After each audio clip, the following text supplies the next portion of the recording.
Nós estamos hoje conversando e falando sobre a realidade da igreja perseguida. Você já viu alguns vídeos, já viu aqui uma peça de teatro, temos falado sobre isso.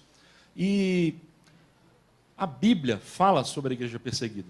Essa não é uma realidade histórica apenas hoje, do nosso tempo, ao longo da história, mas na própria Bíblia nós temos essa igreja.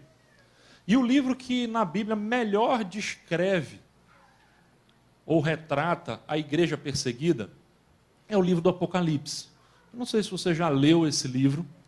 Muita gente tem medo, acha que esse é um livro para botar terror nas crianças, ou para botar medo no pessoal. É um livro assustador, cheio de dragões, chifres, mistérios. Mas esse livro é o livro da igreja perseguida na Bíblia. E eu queria ler uma passagem aqui, apenas para nossa reflexão, uma passagem que fala dessa igreja. É verdade que fala a partir de uma outra ótica, mas fala a partir da realidade da igreja perseguida. No livro do Apocalipse, capítulo 7, a partir do versículo 9, o texto vai aparecer aqui na tela, do versículo 9 ao versículo 17, olha só o que esse texto diz. Depois disso, olhei, e diante de mim estava uma grande multidão que ninguém podia contar, de todas as nações, tribos, povos e línguas, em pé, diante do trono e do Cordeiro, com vestes brancas e segurando palmas. E clamavam em alta voz: a salvação pertence ao nosso Deus, que se assenta no trono, e ao Cordeiro. Todos os anjos estavam em pé ao redor do trono, dos anciãos e dos 4 seres viventes. Eles se prostraram com o rosto em terra diante do trono e adoraram a Deus, dizendo: Amém. Louvor e glória, sabedoria, ação de graças, honra, poder e força sejam ao nosso Deus para todos sempre. Amém. Então um dos anciãos me perguntou: quem são estes que estão vestidos de branco? E de onde vieram? Eu respondi: Senhor, tu o sabes.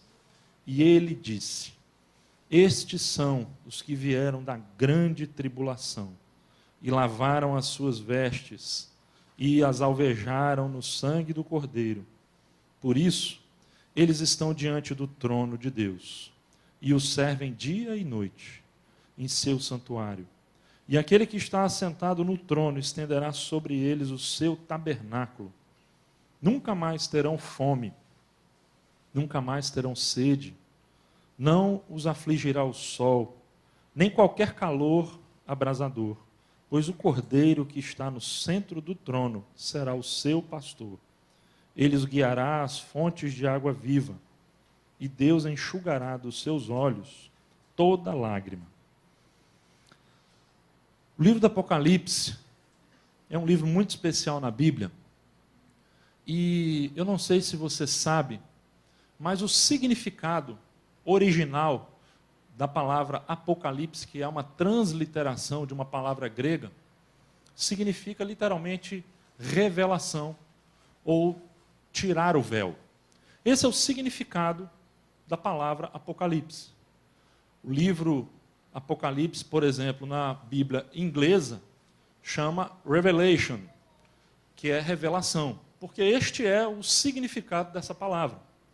E a partir desse significado, nós podemos entender que o propósito do Apocalipse é o de tirar o véu, o de mostrar uma realidade que aparentemente é invisível.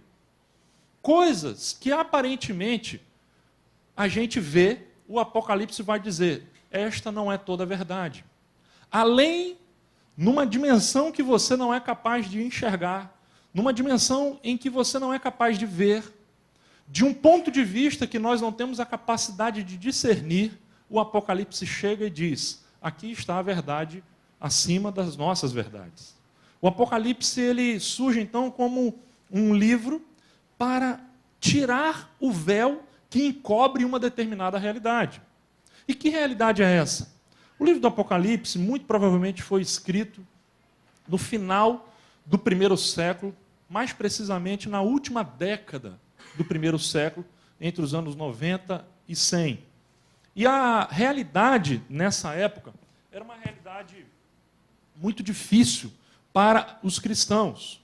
Naquele tempo reinava o imperador Domiciano, que era um imperador profundamente hostil aos cristãos, e por uma razão. Eu não sei se você já teve a oportunidade ou o interesse, a curiosidade de saber por que dessa hostilidade aos cristãos. Por que os cristãos eram perseguidos? Por que muitas vezes eles eram lançados às feras? A questão é que, na época de Domiciano, o culto ao imperador romano foi reavivado e instituído como uma obrigação para todas as pessoas que viviam no império. E o Império Romano, ao contrário do que muita gente pensa, era um império extremamente tolerante com as religiões diferentes. Eles toleravam e conviviam bem com as religiões regionais, nacionais, locais de todos os povos que haviam ali. Só que eles diziam o seguinte: olha, não tem problema nenhum você adorar o seu Deus, seguir o seu Deus, contanto que você também preste culto ao imperador. Contanto que, pelo menos uma vez por ano, você faça um juramento ao imperador, e esse juramento era muito simples. Ele consistia de duas palavras gregas, que era uma expressão chamada Kyrios César. Esse era o juramento. Isso em grego significa César é Senhor. E aí, gente, é que era o problema dos cristãos. Porque, ao contrário de todas as demais religiões, os cristãos eram inflexíveis. Eles eram intolerantes. Não no sentido que nós entendemos hoje como intolerância de pessoas que perseguem, maltratam, cheias de preconceito. Não é essa a intolerância. A intolerância deles é que eles se recusavam a dizer que César era o Senhor. Porque o credo dos cristãos era Kyrios Christos, que quer dizer Cristo é o Senhor. Para eles só havia um Senhor digno de toda adoração. E esse era Jesus de Nazaré. Quando eles então se recusavam a adorar o imperador como o Senhor absoluto da vida e da morte, o Império Romano então começa a perseguir esses cristãos por julgar que eles eram pessoas rebeldes, perigosas, que fomentavam a desordem pública. É essa a razão pela qual os cristãos eram perseguidos. E, gente, é importante que você saber que é nesse contexto que surge o livro do Apocalipse. Cristãos começavam a morrer, as autoridades perseguiam duramente, jogando esses cristãos às feras, muitas vezes crucificando cristãos, assim como fizeram com Jesus. E aí surge, então, o livro do Apocalipse de João. João era o último apóstolo que ainda vivia. Todos os outros já haviam morrido. E João, então, tem uma série de visões, exilado numa ilha chamada Patmos. E nessas visões ele pode ver o mundo a partir de uma ótica diferente. E uma das coisas que ele vê é exatamente isso que nós acabamos de ler. Ele vê que, na verdade, os cristãos que morriam martirizados pelo Império Romano, eles não simplesmente desapareciam, mas esses cristãos estavam, sim, triunfando numa realidade que nós não podíamos entender e ver. Esse texto fala de uma visão de uma grande multidão. Ele fala da igreja numa perspectiva que a gente não entende. Esta igreja é a igreja dos mártires.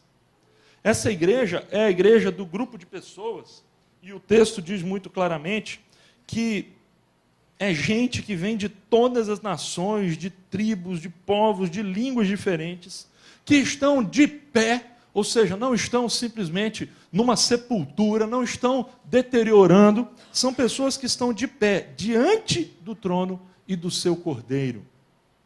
Logo antes, o texto diz que eles haviam sido selados, protegidos, que mesmo que o mundo pudesse infligir o mal de todas as formas contra eles, eles jamais poderiam sofrer o mal definitivo, porque eles eram protegidos por Deus. E sabe o que eles estão fazendo?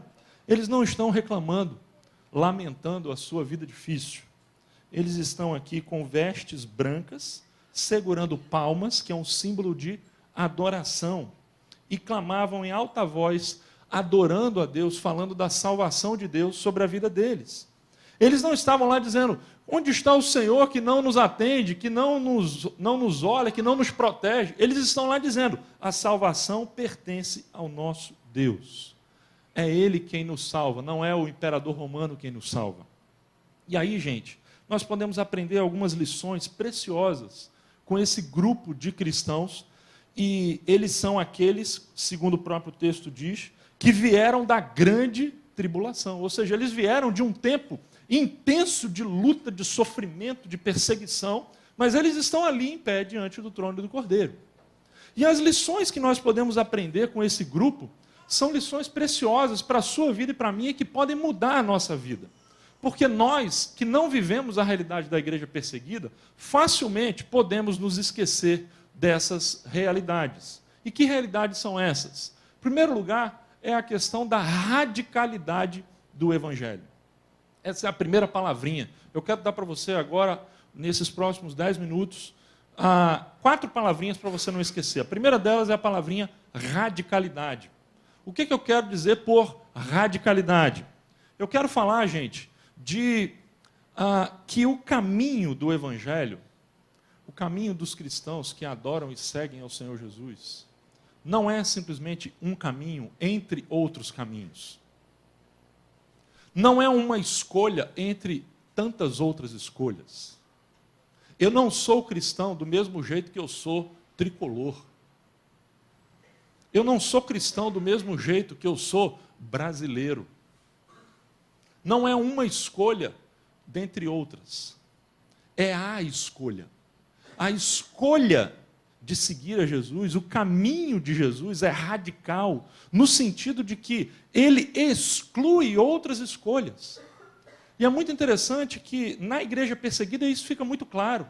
Hoje, na nossa realidade, a gente não tem muito essa noção, porque quando as pessoas procuram Jesus, elas, de fato, elas parecem, a impressão que eu tenho é que muitas vezes elas querem usufruir de algum tipo de benefício. Elas querem o fim do sofrimento. Elas querem parar de sofrer. E elas, então, procuram uma solução para esse problema. Só que no mundo antigo, na realidade da igreja perseguida ainda hoje ao redor do mundo, é diferente. Porque esse caminho e essa decisão, muitas vezes, é uma opção pelo sofrimento deliberada. Porque o caminho é radical. A questão é que nós temos tudo a ganhar com Cristo, mas nós também temos tudo a perder. A questão não é só o que ganhamos. A questão e a pergunta é: estamos dispostos a perder também? Estamos dispostos a abrir mão de quê? Por este caminho e por este Cristo a quem chamamos de Senhor. Os cristãos perseguidos, eles enfrentam diariamente a realidade de uma decisão de vida e de morte. Eu tenho um vídeo que eu quero colocar para vocês que fala sobre um pouco da história dos mártires e que mostra o quão radical é esse caminho. Esse é o caminho do Evangelho. Vamos dar uma olhadinha aqui?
Esse caminho é um caminho radical.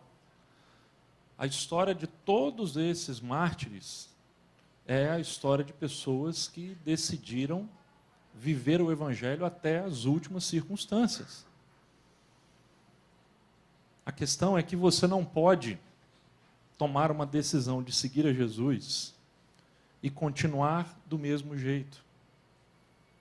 A gente não pode continuar como se Jesus fosse apenas uma opção a mais na nossa vida. A gente não pode continuar com Jesus e com todos os nossos pecados. A gente não pode continuar com Jesus e com todos os nossos sonhos egoístas e ambiciosos.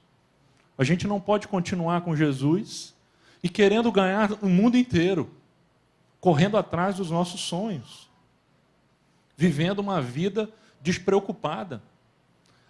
Seguir a Jesus é um caminho que pressupõe que você vai sair de outros caminhos. E é por isso que o caminho é radical. Não dá para seguir esse caminho e continuar seguindo todos os caminhos. Segunda palavrinha que eu quero te dar, a consequência dessa primeira e da radicalidade, é a palavrinha perseverança. Esses cristãos da igreja perseguida nos lembram que é preciso ser fiel até a morte. Que esse caminho, o caminho da fé cristã, é um caminho sem volta.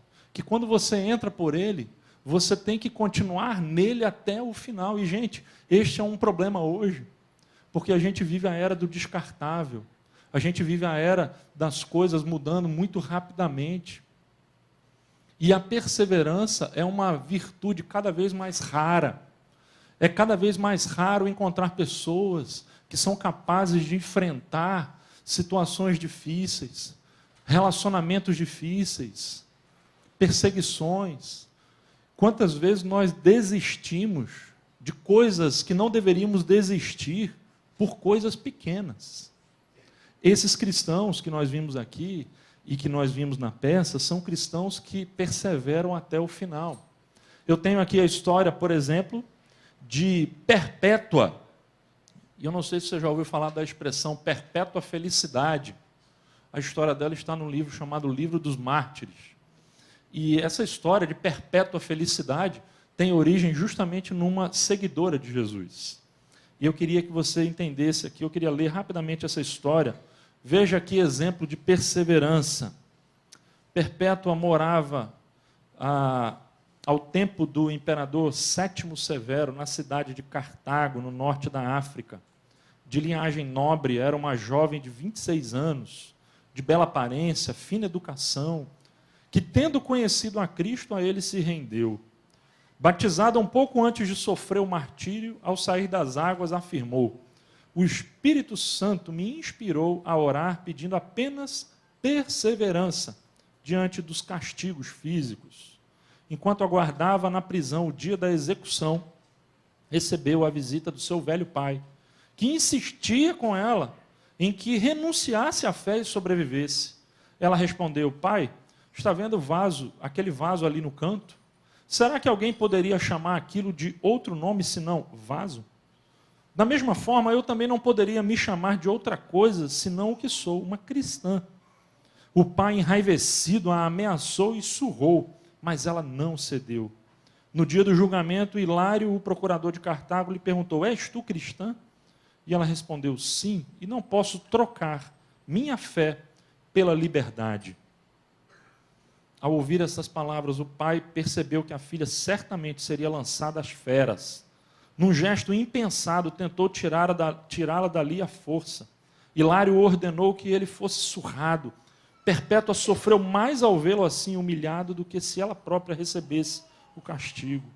A execução em si, em março do ano de 283, é uma das páginas mais sangrentas da história da igreja. Aliás, habilmente registrada por uma testemunha ocular, coisa rara então. Ao lado de outros cristãos e de sua escrava, Felicitas, também convertida, Perpétua entrou na arena cantando um salmo. Quem primeiro teve que enfrentar as feras foram os homens. Foram atacados por um leopardo, um urso e um javali. Um deles, Saturo, ficou tão ensanguentado que os espectadores zombavam. Ele foi muito bem batizado.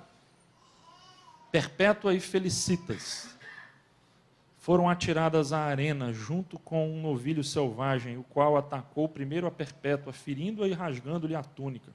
Vendo que o animal sacudia Felicitas, Perpétua foi em socorro da amiga, recebendo ambas furiosa investida do animal.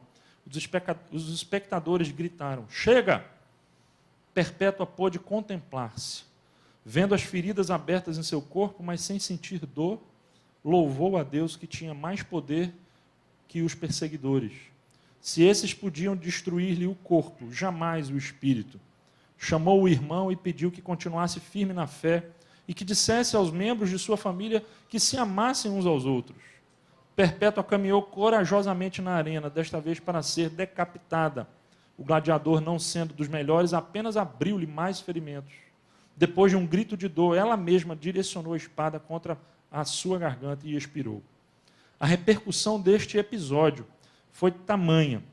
Muitas pessoas queriam conhecer a essência da religião, que era capaz de produzir heróis e heroínas desse nível.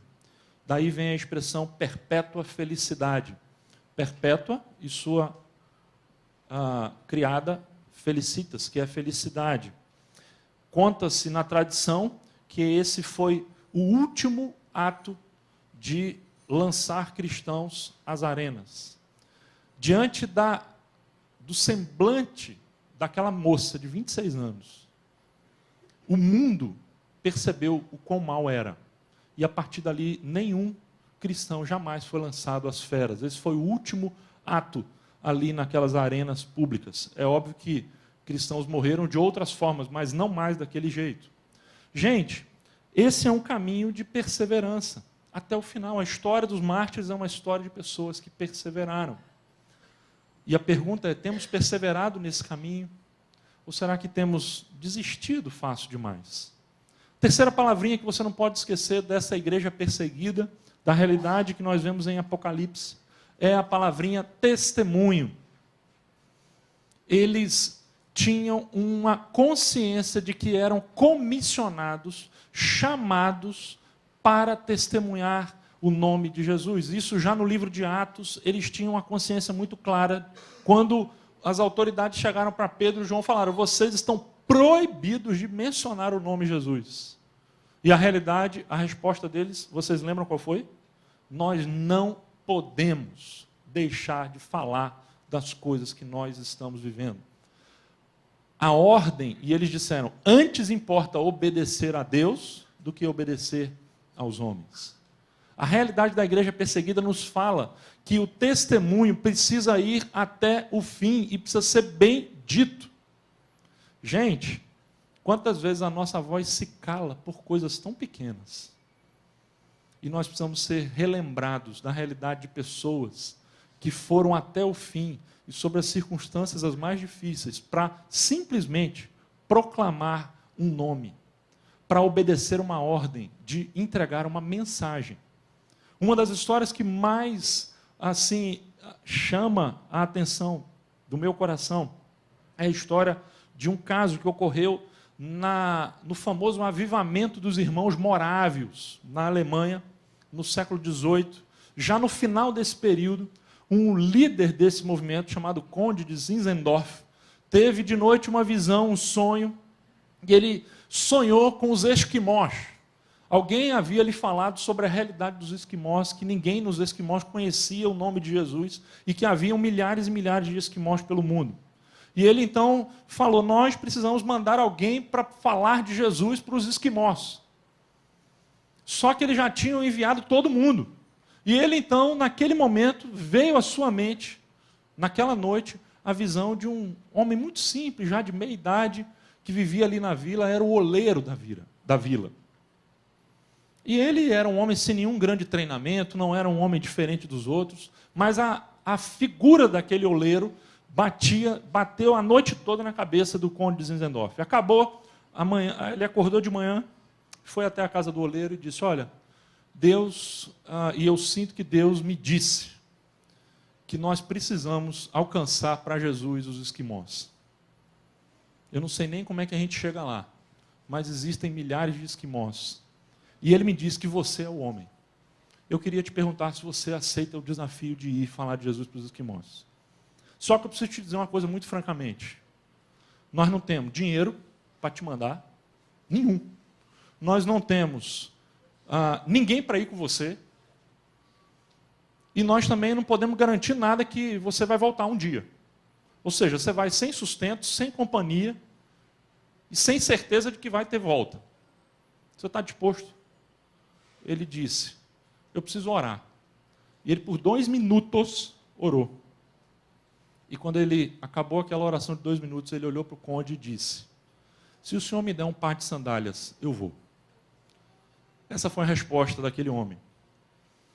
Na manhã seguinte, o conde de Zinzendorf, meio que com a consciência culpada, foi até a casa do oleiro. E ao chegar lá bem cedo, o oleiro já não estava mais em casa. ele já havia partido. Nunca mais se ouviu falar desse oleiro. Nunca mais alguém soube alguma notícia sobre esse oleiro. Mas uma coisa nós sabemos hoje, eu não sei se você sabe disso. Cerca de 50% de todos os esquimós da Terra são cristãos seguidores de Jesus. A realidade de um homem que disse, sim, eu vou. Sim, eu vou dar esse testemunho de Jesus. Que colocou isso como a causa da sua vida. Essa realidade da igreja perseguida nos chama atenção para essa causa, esse dever que muitas vezes tem sido negligenciado. Estou falando de 4 palavrinhas dessa igreja perseguida. A primeira, você lembra qual foi? Radicalidade. A segunda, qual foi? Perseverança. A terceira, qual foi? O testemunho. E a última palavrinha, sabe qual é? É o tema da campanha da Portas Abertas esse ano. É a palavrinha solidariedade. Essa igreja não é outra igreja. Somos nós. É muito fácil a gente dizer que o problema é deles. E a gente está aqui orando por eles. Não, o problema não é deles. O problema é nosso. Por uma questão simples. Nós clamamos pelo mesmo nome. E do mesmo jeito que eles necessitam das nossas orações e do nosso apoio, nós também necessitamos das orações deles. E às vezes eu me questiono, quem precisa mais de orações? Essa é a minha pergunta e o meu questionamento. Será que nós não precisamos mais das orações desses cristãos do que eles das nossas? Eu não tenho dúvida de que eles estão com seus joelhos dobrados e orando por nós. Eu tenho dúvida se nós estamos com nossos joelhos dobrados orando por eles. O lema é um com eles. Nós somos um só. É engraçado que você vai em alguns países onde a perseguição religiosa é muito intensa e muito forte. Sabe o que acontece? Lá não tem esse negócio de igreja batista, igreja presbiteriana, igreja Assembleia de Deus. Não tem esse tipo de coisa. E pastores nesses países não são presos por suspeita de estupro, por envolvimento com tráfico com drogas. Não é essa a razão da prisão. Quando você chega nesses países dito livres, o que nós vemos é que muitas vezes o perseguido se torna o perseguidor. E essa semana eu lia um artigo que saiu no jornal o Globo, falando de quantos e quantos centros e terreiros de Umbanda já prestaram queixa contra vândalos evangélicos, que vão lá e quebram tudo. É o perseguido que se torna no perseguidor. Jesus nos chamou para morrer pelo Evangelho, mas jamais chamou ninguém para matar em nome do Evangelho.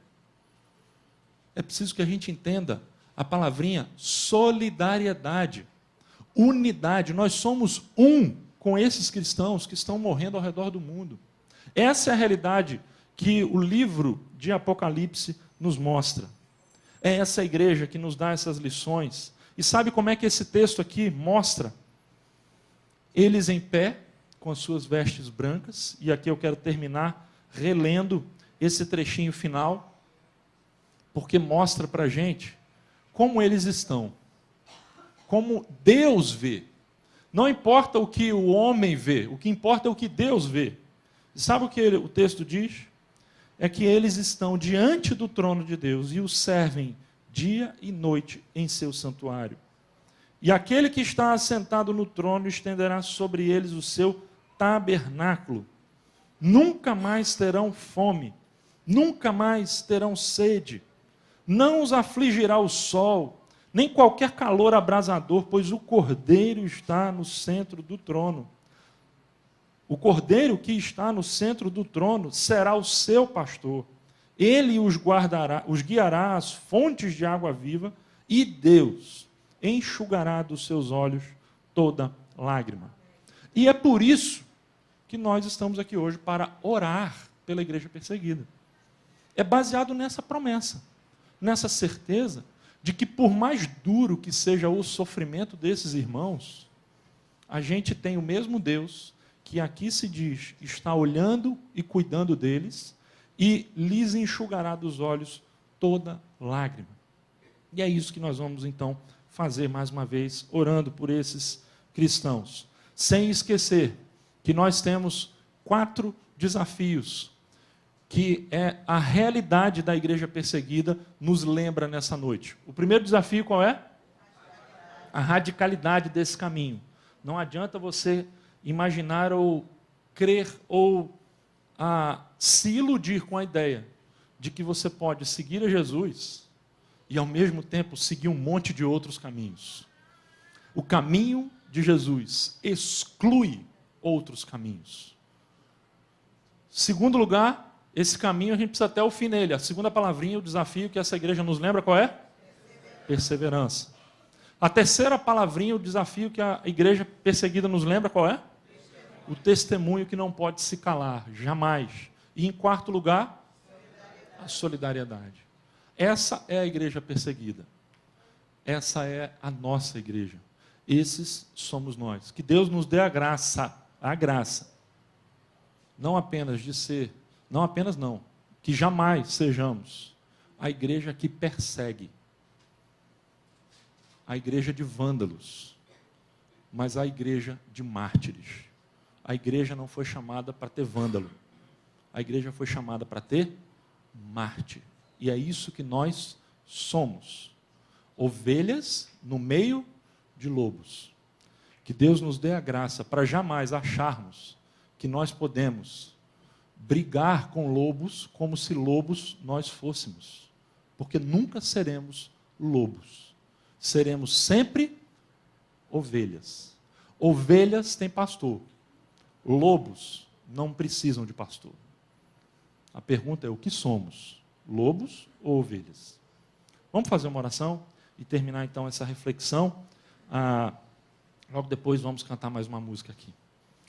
Senhor nosso Deus, Pai querido, muito obrigado por esse culto, esse tempo tão oportuno de não apenas nos lembrarmos da realidade tão difícil de milhares e milhares de cristãos hoje ao redor do mundo, mas pela oportunidade que o Senhor nos dá de lembrarmos também aquilo que perdemos pelo caminho.